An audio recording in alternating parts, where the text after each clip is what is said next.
My name is Iris Tremaine, and I just turned 18. At my birthday party last night, my dad pulled me aside and whispered, "When this is over, you're going to sign some papers for Uncle Wade, just a formality." I smiled. I nodded. Then I walked into the kitchen, opened my laptop, and quietly transferred my entire multi-million-dollar inheritance from my grandparents into an irrevocable trust, just as a precaution. The next morning, my parents and my younger sister found out that the cabin, the savings, the investments, everything, was locked behind a legal wall they couldn't touch. My dad turned white. My uncle, who had already signed a deal to sell property he never owned, called a lawyer. Before I tell you what happened next, please hit like and subscribe. Drop your city and local time below. I love knowing where you're listening from. Now let me take you back 6 years, to a summer at Cedar Lake, when my grandfather said something I didn't understand until last night. The summer I turned 12, my grandfather Harold Tremaine picks me up in his truck and drives me 40 minutes to Cedar Lake. The cabin sits back from the water, surrounded by white pines so tall they block the afternoon sun. The porch sags on one side. The screen door doesn't latch right. It smells like wood smoke and old books and something sweet I can never quite name. "Grab the other end," Grandpa says, lifting a fence rail. I do. We spend the morning replacing 3 rotted posts along the south side. He doesn't rush me. He shows me how to check for soft spots by pressing my thumb into the grain. If it gives, it's done. Inside, Grandma Vivian has iced tea and 2 sandwiches waiting on the kitchen table, the one Grandpa built himself the year they got married. She's reading on the porch when I come out, and she pats the chair beside her. We sit and watch the lake until the light turns gold. "This cabin stays in the family," Grandpa tells me that evening, wiping sawdust off his hands. "But family isn't always blood, Iris. Family is whoever shows up." I don't fully understand what he means. I'm 12. I think he's being poetic. He isn't. That whole summer, I come back to Cedar Lake every weekend. I learn where the water heater leaks, which window sticks, how to bleed the radiator in October. Grandma teaches me to organize the bookshelves by color because it makes the room feel warmer. Grandpa shows me the property line markers, old iron stakes he hammered in himself. I don't know then that my grandfather is already talking to a lawyer about exactly this place, about exactly me. Back home, the air is different. Our house in Ridgemont is fine. 3 bedrooms, a yard that needs mowing, a garage my dad uses as an office for his building supply store. Fine. Not warm, just fine.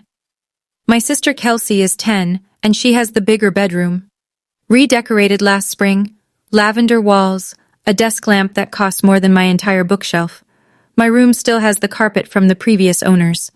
At dinner, my dad brings up the cabin. "Dad's place is just sitting there losing value," Greg says, cutting his steak. "Property taxes alone are killing us. We should sell it, reinvest." My mom nods. "Makes sense." "Grandpa said the cabin stays in the family," I say. Greg laughs. Not a mean laugh. Worse, a dismissive one. "You were 12, Iris. He was being nice." Nobody asks me anything else. The conversation moves to Kelsey's debate trophy. Regional finalist, very impressive, and Denise has already framed the certificate. "I won the district science fair 2 weeks ago. The ribbon is still in my backpack." After dinner, I clear the plates. On the counter, half hidden under a grocery list, there's a glossy flyer. Ridgeline Development. Lakefront lots, premium prices, now acquiring. There's a handwritten phone number in the margin. I don't know whose handwriting it is, not my dad's. I put the flyer back exactly where I found it. Upstairs, I sit on my bed and think about Grandpa's kitchen table. The one he built with his hands. The one where Grandma sets my sandwich without asking what I want, because she already knows. I think about the flyer downstairs. Someone is already measuring my grandparents' home in dollar signs. Grandpa Harold dies 2 years later. I'm 14. The funeral is on a Tuesday. Gray sky, damp grass, folding chairs that sink into the lawn. I sit in the second row holding his handkerchief. Blue plaid, frayed at the edges, smelling faintly of pine. At the reception, I notice Greg and his brother Wade standing by the dessert table, not eating. Talking low. Wade has a folder tucked under his arm. Greg keeps nodding. I catch one sentence from Wade. We should move on this before probate gets complicated. They're talking about the cabin, at the funeral. I say nothing. I'm 14. I have no power, no voice, and no idea that my grandfather already accounted for this exact moment. 2 years pass. I'm 16. Grandma Vivian gets sick in March and is gone by June. She holds my hand the last time I visit, her grip surprisingly firm. "The cabin is yours, Iris," she whispers. "Don't let them take it. Promise me." "I promise, Grandma." She squeezes once and closes her eyes. After the funeral, another gray day, same folding chairs, Greg sits at our kitchen table and says to Denise, "Now we can finally sort out the property." He says it with relief, like something heavy has lifted. That same evening, Wade calls. I hear Greg on the phone in the garage, pacing. "Yeah, no, I agree. Let's get it moving." His voice is lighter than it's been in weeks. I'm standing in the hallway holding a glass of water, and I realize something that sits in my chest like a stone. My grandmother's death isn't a loss to them. It's a clearance. I don't cry that night. I make a different kind of decision. I just don't know how to act on it yet. Between 16 and almost 18, the cabin becomes my quiet rebellion. Every Saturday morning, I drive out to Cedar Lake in the used Honda I bought with babysitting money. I patch the porch screen. I replace the weather stripping on the back door. I sweep pine needles off the roof because Grandpa taught me that's how leaks start. At home, the conversations shift. The cabin stops being Grandpa's place and starts being the family property. Greg says this at dinner like it's always been true. Wade shows up more often now, every other Sunday, sometimes with manila folders, sometimes with a laptop open to real estate listings. I try once. "What about Grandma's wish? She wanted me to keep it." Denise puts down her fork gently, the way she does before correcting Kelsey's homework. "Your grandma was emotional at the end, sweetie. This is business." Business.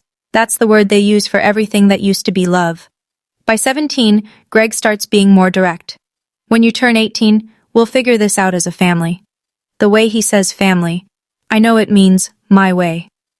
One November afternoon, alone at the cabin, I'm clearing out the hall closet. Behind a stack of old quilts, I find a sealed envelope in Grandma Vivian's handwriting. My name on the front. Inside, a single business card. Margaret Caldwell, attorney at law. Below her name, printed in small type, Tremaine Family Trust. My hands shake, not from fear, from recognition. Grandma left this here for me to find. She knew I'd be the one cleaning out closets, not Greg, not Wade, me. I slip the card into my wallet. I don't call, not yet. 3 months before my 18th birthday, Margaret Caldwell calls me first. The call comes on a Thursday evening in February. I'm in my room doing calc homework when my phone shows an unknown number with a local area code. "Iris, this is Margaret Caldwell. I was your grandparents' attorney." Her voice is steady, professional, and careful, like someone who's rehearsed this opening. "I need to speak with you before your birthday. There are things you need to know, and there isn't much time." She tells me to meet her the following Saturday at her office downtown. Alone. I go. Margaret Caldwell is in her late 50s, silver-haired, with reading glasses on a chain around her neck. Her office is small, organized, and smells like old paper and coffee. She sits across from me and opens a folder. "Your grandparents hired me 6 years ago," she says. "They established an irrevocable trust, the cabin, a savings account, and an investment portfolio. Total value approximately $2.1 million. All of it is held in the trust. You are the sole beneficiary." I feel the room tilt slightly. My grandparents left me everything? They transferred it into the trust while they were alive. Legally, it never entered their estate. It can't go through probate. Your father and uncle have no claim. She slides a document across the desk, a summary of the trust, my name on the second line. The title to the cabin was recorded under the trust at the county recorder's office 6 years ago. Your father doesn't know that. Why didn't they tell him? Margaret pauses. Your grandfather said, and these are his words, "My sons will sell that cabin before the funeral flowers wilt." The room is quiet. I stare at the paper with my name on it. "There's something else," Margaret says. "Someone has been making inquiries at the county recorder's office about the cabin's title within the last month." I start paying attention after that meeting. Not suspiciously, just quietly. The next Sunday, Wade comes over for dinner. Afterward, he and Greg disappear into the garage. The door is open a crack. Not enough to see, but enough to hear. Wade's voice. I already signed the purchase agreement with Ridgeline, $450. But we need the title clean before closing. Greg. How do we get it clean? Quitclaim deed. Dad's gone, Mom's gone. We're the legal heirs. We quitclaim the property to ourselves, record it, and sell. Is that legal? It's a standard real estate transfer between heirs. Nobody's going to question it. A pause. Then Greg, quieter. What about Iris? My chest tightens. Wade's answer comes fast, like he's already thought about it. She's 17, Greg. She can't do anything. And by the time she's 18, the sale goes through. Done deal. She'll be upset. She'll get over it. We'll give her a cut. 50 grand for college. She should be grateful. I step back from the garage door. My hands are cold. Wade has already signed a purchase agreement, $450,000, with a development company, for a cabin he doesn't own, on land held in a trust he doesn't know exists. That night, I sit on my bed and text Margaret 2 words. They're accelerating. Her reply comes in 3 minutes. I expected that. Come see me Saturday. We'll prepare everything you need. I close my phone and stare at the ceiling. In the next room, Kelsey is watching a show, laughing at something. Downstairs, my parents are loading the dishwasher, talking about weekend plans like nothing is happening. And in the garage, somewhere in Wade's folder, there's a contract that's already worthless. He just doesn't know it yet.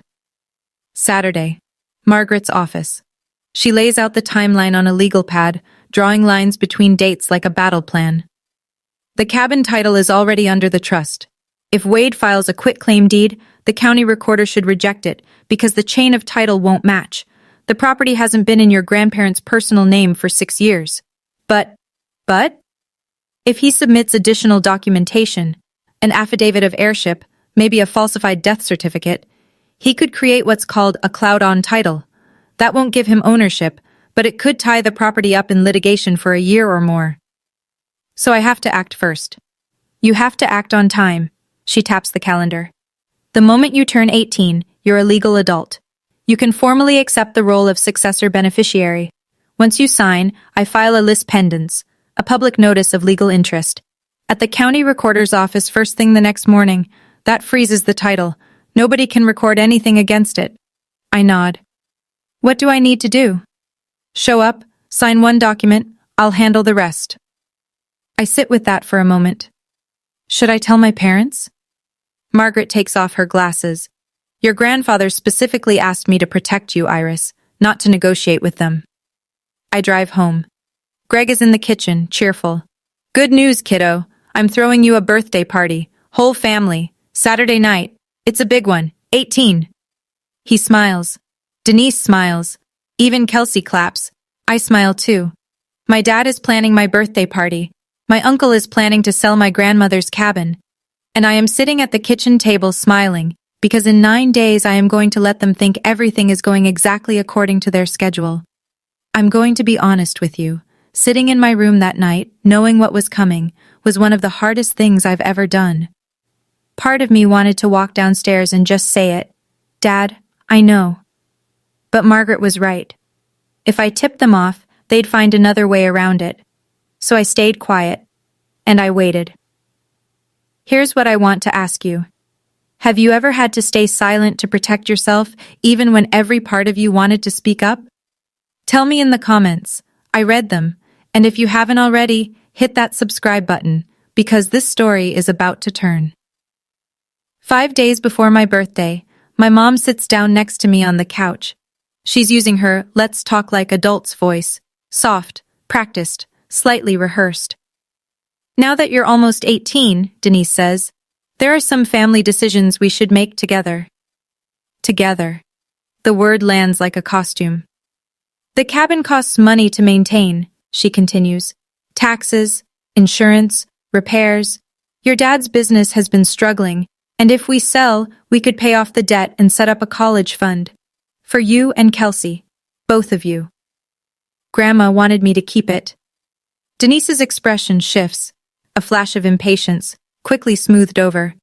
Your grandma was very sentimental at the end, Iris, but sentiment doesn't pay property taxes. Greg walks in right on cue. I wonder if they planned this. I've already talked to a buyer, he says. Good price, fair deal. Who's the buyer? He blinks.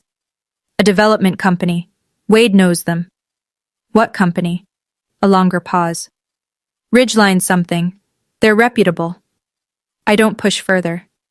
I'll think about it, I say. Greg pats my shoulder. That's my girl.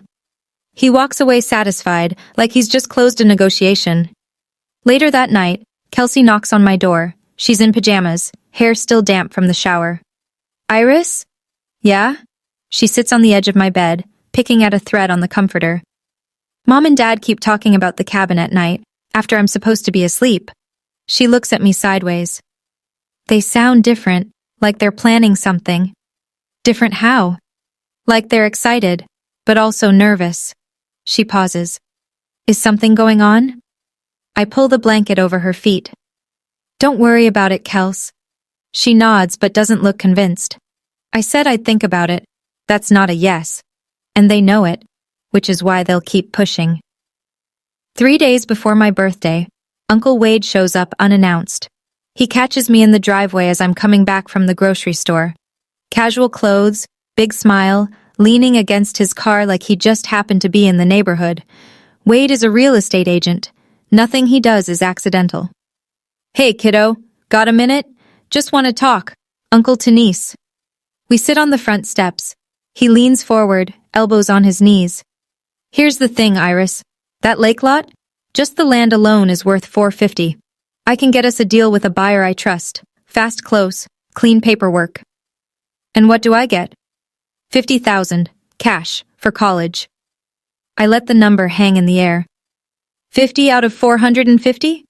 Wade smiles like I've said something cute. You're 18, Iris. 50 grand is a lot of money for someone your age. Most kids would jump at that. Whose name is on the deed, Uncle Wade? The smile freezes. Just for a second. A flicker behind the eyes, a micro-adjustment, then it's back. Your grandparents. But they're gone now. Passes to your dad and me as next of kin. That's not how it works. I know it. He should know it. He sells houses for a living. But he's counting on me not knowing. I'll think about it, I say again. Wade stands, brushes off his jeans. Don't overthink this one, Iris. Opportunities like this don't wait. He drives away. Before he's even at the end of the street, he's on the phone. I can see his mouth moving through the driver's window. That night, I text Margaret again. They're accelerating. She replies, stay the course, 3 more days. 3 more days. I can do 3 more days. The night before my birthday, I drive to the cabin alone. The road is quiet. Cedar Lake sits flat and dark under a half moon, and the pines along the bank look like cutouts against the sky. I park in the gravel patch Grandpa leveled himself, walk up the porch steps, second one still creaks, and sit in the chair next to the one that used to be his. The air smells like rain and pine resin. I check my email. Margaret has sent the full document package, the acceptance of successor beneficiary form, the beneficiary designation confirmation, a 1-page summary of the trust terms. Everything formatted, flagged with sticky tabs, ready for a signature. My signature. At midnight. I read each document twice. Then I close my laptop and listen to the lake. Grandpa used to sit right here and say, patience isn't weakness, Iris, it's timing. I always thought he was talking about fishing. The tears come without warning. Not a collapse, not a breakdown, just a quiet overflow that I let happen. I cry because I wish this were different. I wish my dad had been the kind of man who would have taken me fishing at this lake instead of calculating its resale value. I wish my mom had asked me what I want instead of telling me what's practical. I wish I didn't have to sign a legal document at midnight to protect myself from the people who are supposed to protect me. But wishes don't hold up in court. Trust documents do. I wipe my face, lock the cabin door, drive home, lie down in bed, set my alarm for 11:45 p.m. In 6 hours, I turn 18. In 7, my family finds out that the cabin was never theirs to take. 11:50 p.m. My bedroom door is closed. The house is silent. Greg and Denise went to bed an hour ago, and Kelsey's light went off at 10. I open my laptop and connect to the video call. Margaret appears in her home office, reading glasses on, a stack of papers lit by a desk lamp. "Ready?" she asks. "Ready." When the clock hits midnight, you are a legal adult in every sense that matters. I'll walk you through the signing. She goes through it one more time, clear and precise. I sign the acceptance of successor beneficiary form, a single-page document that confirms I'm formally receiving the trust my grandparents created. From that second forward, every decision about the trust's assets runs through me and Margaret as co-decision makers. "Now," she says, "first thing tomorrow morning, 8 a.m., I'll go to the county recorder's office and file a lease pendens. That's a public notice that says there's a legal interest pending on the property. Once it's recorded, no one can sell, transfer, or encumber the title while it's active." What if they've already filed something? Then whatever they filed will be flagged. The chain of title will show the trust, recorded 6 years ago, not your father. Any conflicting document gets kicked back. I look at the signed paper in my hand. My name in ink, my grandparents' names in print above mine. Margaret's voice softens, just slightly. "This isn't a trick, Iris. This is your grandfather's last gift. You just had to be old enough to accept it." The clock on my laptop reads 12:03 a.m. I'm 18. I'm the legal beneficiary of the Tremaine Family Irrevocable Trust. And downstairs in the garage, my uncle's quitclaim deed is already a dead document. He'll find that out in about 9 hours. Across town, in the kitchen of a rented duplex, Wade Tremaine is printing documents. I don't know this at the time. I piece it together later, from what the county clerk told Margaret and what Greg eventually admitted during one of our harder conversations. But here's what happened that same night, while I was signing my acceptance form upstairs. Wade printed a quitclaim deed, a one-page form that transfers property rights from one party to another without any warranty of ownership, legitimate when used correctly, criminal when the person signing it has no rights to transfer. He called Greg at 11:30 p.m. "Everything's ready. We file at 9. The recorder's office opens at 8, but I want to make sure Iris is distracted with birthday stuff first." Greg: "You sure about this?" Wade: "They're dead, Greg. We're next of kin. It's simple." It wasn't simple. It was forgery dressed up in standard real estate language. Wade also had a second document open on his laptop, a purchase agreement with Ridgeline Development, LLC. Purchase price, $450,000. Closing date, 30 days after the quitclaim deed was recorded. If Wade couldn't deliver a clean title within that window, he'd owe Ridgeline a $45,000 penalty, plus damages. He'd signed that agreement 2 months earlier, before my grandparents' title had even been fully searched, before he'd verified that the property was in the estate at all. He assumed it was. He assumed nobody had planned otherwise.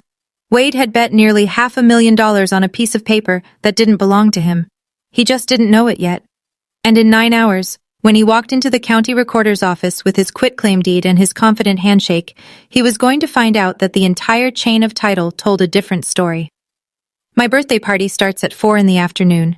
The living room is full, maybe 20 people.